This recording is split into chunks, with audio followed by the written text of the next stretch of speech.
November 17, 2019, the first case of COVID-19 was discovered. The biggest.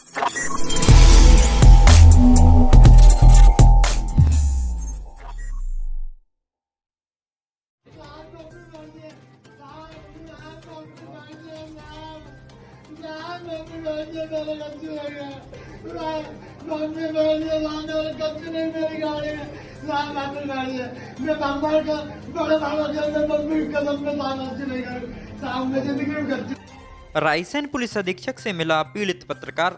Raisen जिला मुख्यालय पर हुए मुख्यमंत्री श्री शिवराज सिंह चौहान के कार्यक्रम के बाद रायसेन पुलिस अधीक्षक विकास कुमार सहवाल अब फुल फॉर्म में नजर आ रहे हैं और जिले के पीड़ित लोग अब पुलिस अधीक्षक से डायरेक्ट संपर्क कर रहे हैं। एक ऐसा ही मामला जिले के बाड़ी थाने का है। यहां पुलिस से पीड़ित पत्रकार ऋतिक जैन भी अपनी शिकायत लेकर पुलिस अधीक्षक कार्यालय पहुंचे और अपना आवेदन पुलिस अधीक्षक विकास कुमार सहवाल को सौंपा। अपने आवेदन में कहा गया कि विगत 6 माह पहले पत्रकार रास्ते से उठाकर थाना बाड़ी ले जाकर पत्रकार ऋतिक जैन के कपड़े उतारकर जमकर मारपीट की और घुटनों बल बैठाकर भी बुरी तरह बेइज्जती भी की गई। बाड़ी थाना प्रभारी के पैरों में झुकाकर कान पकड़कर माफी मंगवा देने की बात कही गई। इस पूरी घटना का वीडियो बनाया गया एवं पत्रकार ऋतिक जैन की स्कॉर्पियो घर से ले जाकर उस पर राष्ट्रीय ध्वज तिरंगा लगाकर तिरंगा अपमान का झूठा केस लगाकर जेल भेज दिया। लेकिन पैसों के लेन देन का एक मामला पिछले हफ्ता मुख्यमंत्री निवास पहुंच गया और थाना प्रभारी सत्य प्रकाश सक्सेना सहित 4 पुलिसकर्मियों को निलंबित कर दिया गया, जिनकी खबर ऋतिक जैन ने पेपर में छाप दी तो लेकिन अब निलंबित आरक्षक संजय यादव पत्रकार ऋतिक जैन की 6 महीने पुरानी थाने की आधी अधूरी वीडियो सोशल मीडिया पर वायरल कर रहा है, जिसमें ऋतिक जैन पत्रकार घुटनों बल बैठकर गिड़गिड़ा रहा है। ऋतिक जैन पत्रकार की छवि धूमिल हो रही है। इसी मामले की जांच को लेकर बाड़ी के पत्रकार ऋतिक जैन ने पुलिस अधीक्षक विकास कुमार सहवाल से मुलाकात कर न्याय की गुहार लगाई है और निष्पक्ष जांच की मांग की है।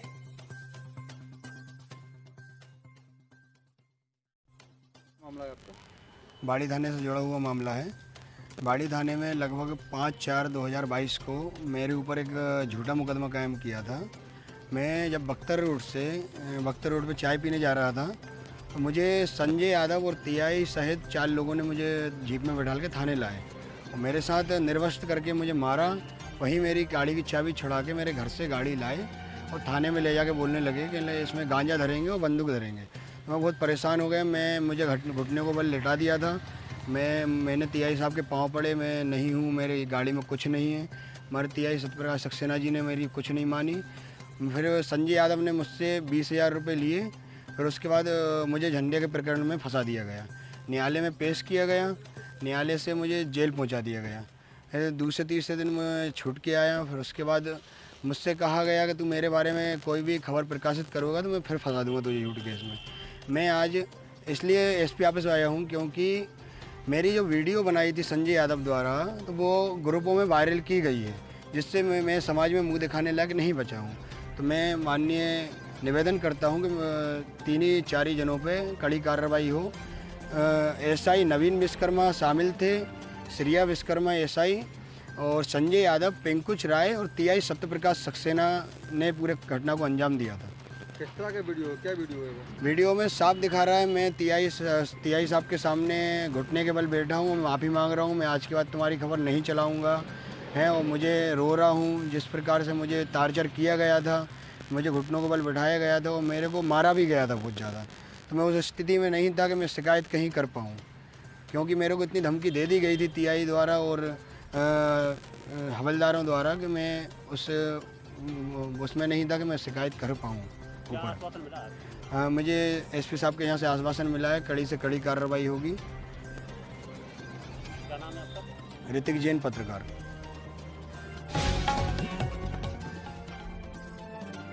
सेंट जॉर्ज चर्च में चल रही ईसाई धर्मशाला में शनिवार शाम को बवाल हो गया। लाउड स्पीकर की तेज आवाज और हिंदू संगठन का विरोध हुआ। नर्मदापुरम सेंट जॉर्ज चर्च में चल रही ईसाई धर्मशाला में शनिवार शाम को बवाल हो गया है। लाउड स्पीकर की तेज आवाज और हिंदू विरोधी भाषण देने के आरोप में हिंदू संगठनों के लोग नारेबाजी करते हुए चर्च के सामने बैठ गए। करीब 3 घंटे तक हंगामा चलता रहा। सूचना पर अफसरों के पहुंचने के बाद मामला शांत हो गया। सदर बाजार स्थित सेंट चर्च परिसर में बीते 3 दिनों से ईसाई धर्म सभा चल रही है। इस दौरान तेज आवाज में लाउड स्पीकर भी चलाया जा रहा था। चर्च के पास स्थित मेडिकल संचालक के बेटे ने कार्यक्रम आयोजक को पिता की तबीयत ठीक नहीं होने की बात बताई। लाउड स्पीकर की आवाज़ कम कर लीजिए यह भी कहा। बावजूद चर्च से जुड़े लोगों ने साउंड सिस्टम की आवाज़ कम तो नहीं की, बाकी और तेज कर दी।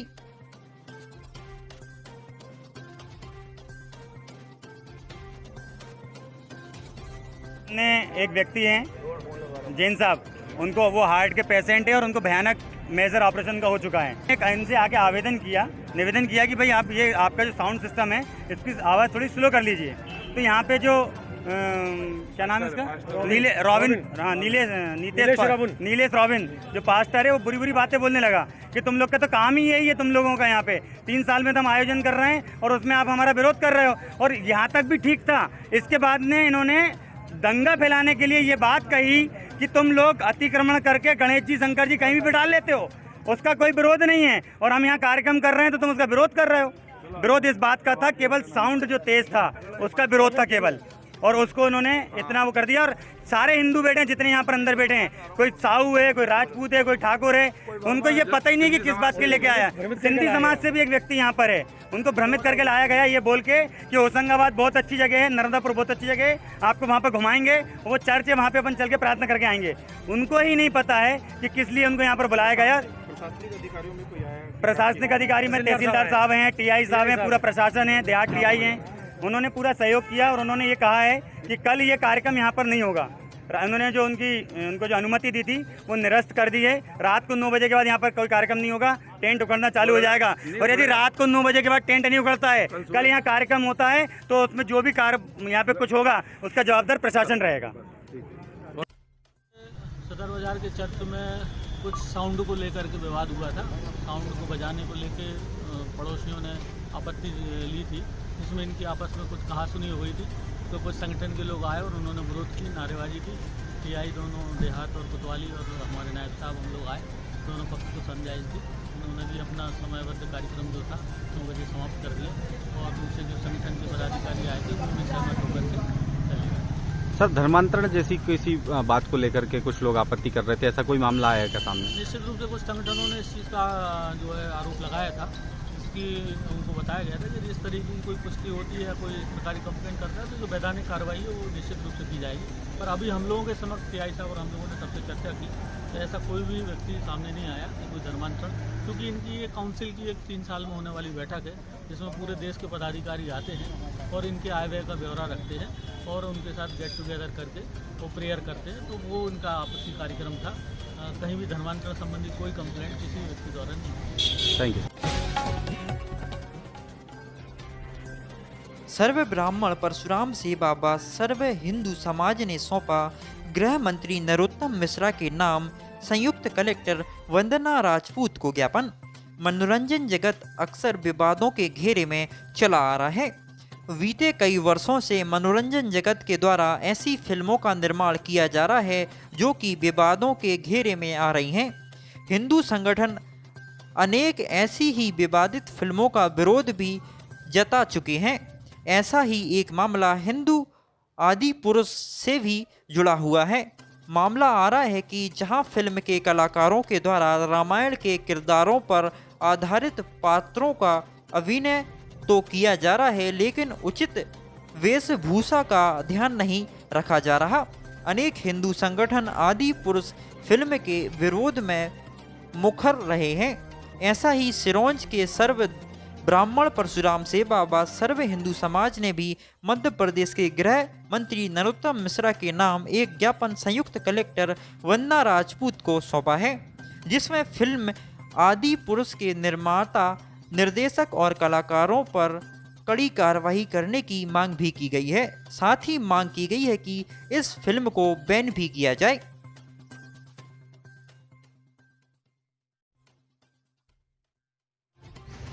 पंडित जी, ये बताइए कि आज यहाँ पर आप क्यों एकत्रित हुए और किस बैनर तले, किस संगठन के बैनर तले आप यहाँ एकत्रित हुए? हम सर्व ब्राह्मण परशुराम सेना के उससे आए हैं। पंडित वीरेंद्र शर्मा, हम जिला अध्यक्ष हैं सीहोर से। हम इस विषय में आए हैं कि जो इनने फिल्म में हमारे राम जी, हनुमान जी का जो चरित्र बताया गया है आदि पुरुष में, वो बिल्कुल शास्त्रों के विपरीत है। और आए दिन ये बॉलीवुड वाले जो हमारे धर्म के प्रति गलत भावना से हर कुछ बनाते रहते हैं। पीके पिक्चर में जो भगवान को बताया गया और जो और भी पिक्चर जो आई हैं, ओ माई गॉड में भी जो भगवान के प्रति इनने गलत बताया गया है। और आए दिन ऐसे ही धर्म के लिए ये हमारे हानि पहुंचा रहे हैं, धर्म के प्रति भ्रम फैला रहे हैं। तो हम ये मांग करते हैं कि आदि पुरुष फिल्म जो आ रही है उसको बैन होना चाहिए। आगे आपकी क्या रणनीति रहेगी पंडित जी? आए दिन ये बॉलीवुड वाले हमारे धर्म के प्रति भ्रम फैला रहे हैं और बहुत सी पिक्चर हैं जिसमें हमारे धर्म के प्रति इन्हें गलत बताया गया है। और मैं तो कहता हूं कि बॉलीवुड को बैन ही करना चाहिए, क्योंकि जो हमारे धर्म के प्रति गलत भावना, आज तक इनने मुसलमानों पे कोई भी टिप्पणी नहीं की और हिंदू धर्म पे ही आए दिन ये टिप्पणी करते रहते हैं। तो ये टिप्पणी जो कर रहे हैं, बॉलीवुड को बैन होना चाहिए। हमारी तो यही सरकार से मांग है कि सरकार कड़ी से कड़ी कार्रवाई बॉलीवुड वालों पर करे जाएँ। और ऐसे व्यक्ति जो इसमें प्रभास जैसे सैफ अली खान जो मुसलमान होने के बाद में इनको ऐसे पिक्चरों में लाया जा रहा है, जो हमारे राम का चरित्र बताया जा रहा है। क्या आपको लग रहा है कि इससे कहीं ना कहीं आपसी बेमनस्यता को बढ़ावा मिल रहा है? आपसी बेमनस्यता को बढ़ावा मिल ही रहा है और हिंदू समाज पूरा जो है इसका विरोध करता है और हिंदू समाज उग्र आंदोलन करेगा इसके लिए। परशुराम सेना जो है इसका कड़ा आंदोलन करेगा और आज नहीं, हमेशा चलता आया है और हमेशा चलता रहा है। हम ये चाहते हैं कि हिंदू सनातन पर कोई उंगली ना उठाए। अगर उंगली उठाएगा तो हम कड़ा आंदोलन करेंगे। और आज जो हमने परशुराम सेना के तत्वाधान में जो आंदोलन करा है कलेक्ट्रेट में, उनसे मांग करते हैं कि ऐसा आंदोलन करने से या कोई दुराचार पिक्चर ऐसी लाएँ तो उसके लिए हम कड़ा आंदोलन करेंगे। आज नहीं, हमेशा पीढ़ियाँ जो चलती आ रही है, जो हमारा संस्कार ख़राब हो रहे हैं। और अगर ऐसी मूवी या बॉलीवुड अगर ऐसे चलाएँगे तो उसके निमित्त हम कार्रवाई करेंगे और प्रशासन से भी कार्रवाई करवाएंगे। हम ये चाहते हैं कि हमारी जो आने वाली पीढ़ी है वो नहीं सीखे। अभी जो चल रहा है वो तो ठीक है, लेकिन आने वाली जो पीढ़ी वो ऐसा ना करें और वो हमेशा संस्कार चले। जी, हम सब भारतीय हैं और कई सालों से हम भारतीयों को ये रहा है कि हम हमारी बॉलीवुड का सम्मान करें, लेकिन बॉलीवुड भारतीय होने के बाद भी वो हमारी संस्कृति का बिल्कुल सम्मान नहीं करता, बल्कि कई 40 सालों से विरोध करता रहा है। हम साउथ की बड़ी रिस्पेक्ट करते हैं, लेकिन जब साउथ बॉलीवुड से टकराया है, बॉलीवुड के भांडों ने हमारी संस्कृति को कहीं ना कहीं बहुत ज़्यादा नष्ट किया है। तो या तो बॉलीवुड अगर इस देश के अंदर रहना है तो हमारी संस्कृति का सम्मान करे, वरना वो हमारी संस्कृति पर कोई भी मूवी ना बनाए। जय श्री राम। जय श्री राम। हेलमेट नहीं तो पेट्रोल नहीं। रायसेन जिले के थाना देवनगर अंतर्गत आने वाले ग्राम नरवर में हेलमेट लगाने एवं नशा मुक्ति अभियान के अंतर्गत जनसंवाद किया गया। पेट्रोल पंप पर भी बैनर लगाकर लोगों को जागरूक किया जा रहा है। अगर आपके पास हेलमेट नहीं है तो पेट्रोल नहीं मिल सकता। वहीं ग्राम चांदपुर में राष्ट्रीय स्वयंसेवक संघ द्वारा पथ संचलन किया गया, जिसमें ग्राम के स्वयंसेवी उपस्थित रहे। वीडियो बनाना मैं नक्सला चौकी में पदस्थ हूँ। ASI रवि पटेल नाम मेरा, आप लोग जानते हो नहीं जानते हो मैं बता दूँ। अभी मध्य प्रदेश सरकार की तरफ से और पुलिस विभाग की तरफ से है ना, ये जन जागरण अभियान चल रहा है कि आप लोग मोटरसाइकिल से चलते हैं लेकिन हेलमेट नहीं लगाते, और आपको ये भी पता है कि हम लोग रोकते हैं, फिर आप लोग हमारे ऊपर गुस्सा उतारते हैं कि भाई साहब ने रोक लिया, ऐसा कर दिया, पैसा ले रहे, वैसा कर रहे, जो भावना है। मेरा आप लोगों से निवेदन है, हर आदमी हेलमेट ले, और जहाँ घर भी जाना है, खेत भी जाना है, कहीं भी जाना है, बाहर जाना है, बिना हेलमेट के आप लोगों को नहीं निकलना है। ये पहली बात हो गई। दूसरी बात, अगर आपके साथ पीछे आदमी बैठा है उसे भी हेलमेट पहनना है। आपने देखे होंगे कई बार कि सामने वाले ने लगाया है तो वो बच गया, पीछे वाला मर गया, है ना। इसलिए आप सभी लोग इस बात को बिल्कुल अपना शपथ खा लें। मैं तो बोलूँ बीमा क्लेम नहीं होगा। हाँ, बीमा क्लेम नहीं होगा, बीमा क्लेम नहीं होगा। अब लड़ते रहो, कहाँ जाना। ये हो गई हेलमेट से संबंधित चीजें, बहुत बड़ी बात नहीं है ये। जब ये जो कुछ हो रहा है ना, बीमा क्लेम के ऊपर हो रहा है। पुलिस जब चालान करती है, कुछ करती है, तो लगभग एक व्यक्ति का 250 का चालान बनता है, और ऐसे 4 बार आपके चालान बने उतने में हेलमेट आ जाएगा। ठीक है, मैं जो बोल रहा हूँ इस बात को हमको कोई परेशानी रहेगी।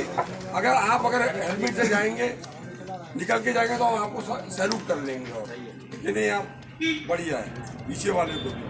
अब ये हो गई सड़क दुर्घटना के संबंध में। ज़्यादा से ज़्यादा लोग इसमें मतलब घायल होकर मर रहे हैं, मृत्यु हो रही है, और उनको बराबर कोई क्लेम नहीं मिल पा रहा है। न किसी के पास लाइसेंस है, न किसी के पास बीमा है। तो लाइसेंस रखें और बीमा बनाएं, है ना। साथ में हेलमेट पहनना अति आवश्यक। दूसरी चीज, ये जो अभी नशा मुक्ति का अभियान चल रहा है ना, मैं ये नहीं कहना चाह रहा हूँ कि भाई कोई शराब पीता है नहीं पीता है। नशा सभी प्रकार का है, तंबाकू, गुटखा, सिगरेट, दारू, गांजा, अफीम, चरस, जितने भी प्रकार के नशे हैं, इनसे आप लोगों को दूर रहना है। और हर व्यक्ति, हर दूसरे व्यक्ति को ये बताए यार भैया तू भी शराब मत पी। आ रही आप लोगों की बात समझ में सब, है ना। प्रधानमंत्री आवास योजना का लाभ दो, क्योंकि माननीय मुख्यमंत्री जी ने घोषणा करी है कि मैं एक भी व्यक्ति को गरीब नहीं रहने दूंगा। और अगर आपने यहाँ चलाए तो हम लोग यहाँ पे पूरी कार्यकर्ता, पूरी जितनी महिला यहाँ सोएंगी। आज गरीबों का मकान तोड़ने पहले आपको जमीन देना था। न्याय करो, न्याय करो। आपको 3 मकान अवैध। नगर पालिका प्रशासन द्वारा मेहरा तालाब में की गई अतिक्रमण की कार्रवाई। बता दें कि लगभग 12 से 13 मकान बीच तालाब के अंदर अतिक्रमण कर बनाए गए थे। प्रशासन द्वारा दल बल के साथ अतिक्रमण मुक्त कराया गया। वहीं एनजीटी का हवाला देते हुए सारी कार्रवाई की गई। लगभग 20 वर्षों से सारे अतिक्रमणकारियों का वहां पर रहना हो रहा था। बालाघाट से रजनीश खोबरागढ़ी की रिपोर्ट। 3 बच्चे हैं, 3 पुत्र हैं, और मनोरमा को मकान का पट्टा मिला है, मगर ना कि तीनों बच्चों का भी मकान का पट्टा मिला है। नहीं, एक मकान में 3 लड़कों का मकान बना है। पहली बात, एक मकान का पट्टे की कितनी जगह मिल रही है। आप त्रिपाठी जी पट्टे के लिए भी लगाए हो, पट्टा भी नहीं हो रहा। हाँ, त्रिपाठी जी कहाँ है? नियम सबके साथ में होगा, वो पट्टे